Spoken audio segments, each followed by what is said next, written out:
Hello everyone, this is Alireza from Alireza Foods Al's Culinary Tour in London. First of all, I would like to thank Farhang Foundation for giving me this opportunity and inviting me to their flavor seasons to showcase my take on a very traditional dish from Iran called Fesenjoon. Fesenjoon is a dish that has been cooked for years in many households all around the countries in Iran. The reason I decided to cook this dish is I wanted to introduce a traditional Iranian dish to my English friends, served in a way that it will suit their palates and style. Fesenjoon traditionally cooked with walnuts, pomegranate molasses, sugar, and it usually serves with meat, chicken or duck traditionally. And today I'm going to serve it as a sauce on a side, and then with rice and pan-seared duck breast. In addition to that, I'm doing pomanas, which is very similar to our Persian potato taddy. First of all, let me show you the ingredients. I've got pomegranate molasses, sugar, lots of walnuts, it depends for how many people you're actually cooking. I'm cooking for 4 today, so I've got about 300 or 400 grams of walnuts. I've got saffron, duck breast, onions, butter, salt and pepper, and that's it.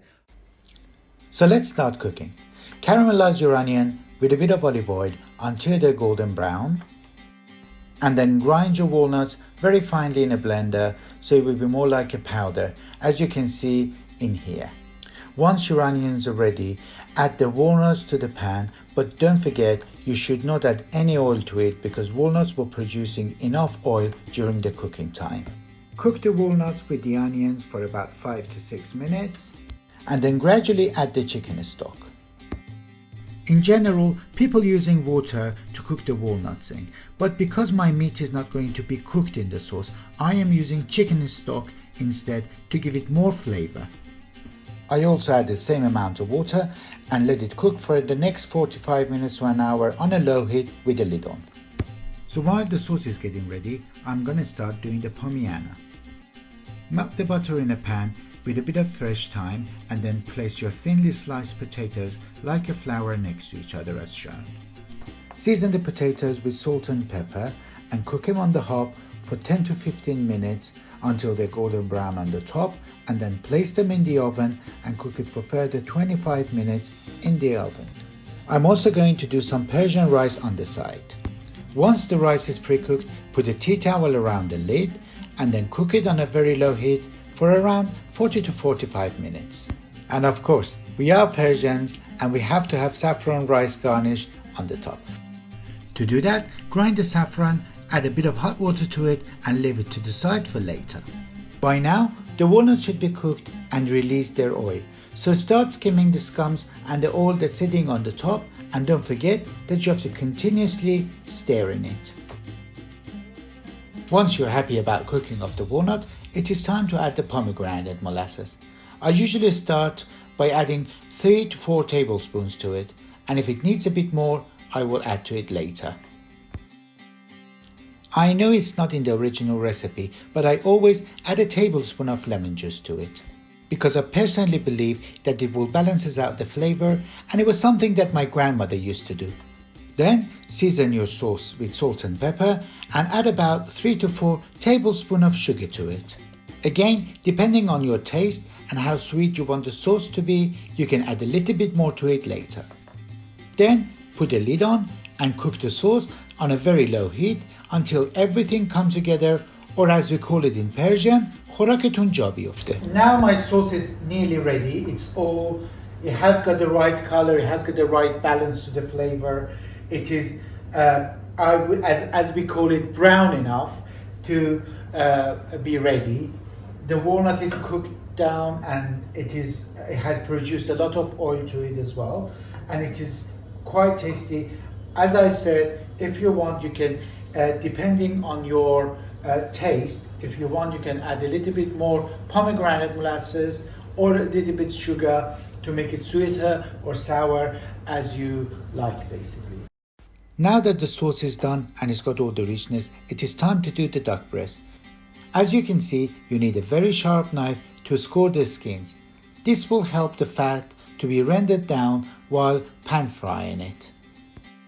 Oh, and don't forget to generously season them with sea salt and crushed peppers.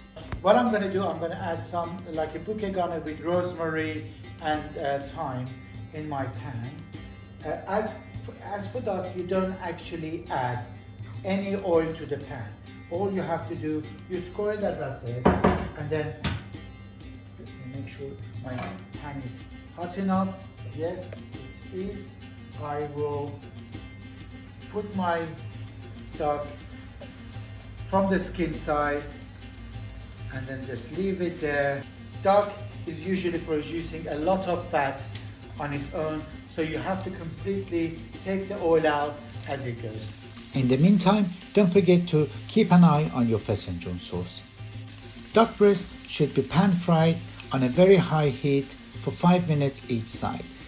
Once the skin is almost golden brown and this color, flip them over and leave it for another 5 minutes. And don't forget to continuously drain the oil from the pan.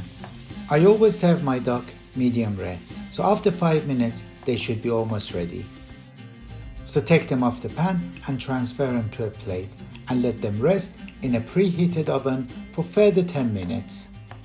Now that everything is ready, we've got the sauce ready, we've got the rice ready, we've got the duck ready and the pomiana, and we're going to plate it in a way that it would suit an English audience. Transfer your rice into a small bowl and then put a plate over it and then flip it over.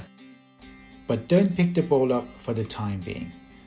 Put the pomiana or your potato tahdig next to it and then spread your Fesenjoon sauce next to the bowl.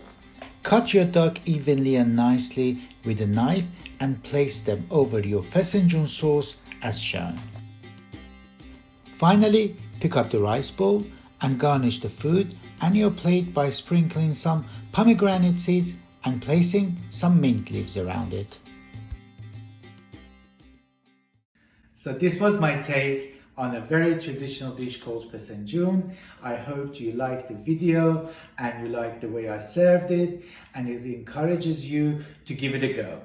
Once again, I would like to thank Farhang Foundation for giving me this opportunity by inviting me to cook for you. You can also check out Alireza Foods on Instagram, YouTube and Facebook to see more of my recipes and my take on different dishes from all around the world.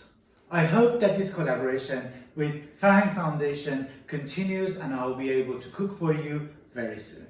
Thank you very much for taking the time to watch this video. Goodbye, and I'll see you at Alireza Foods.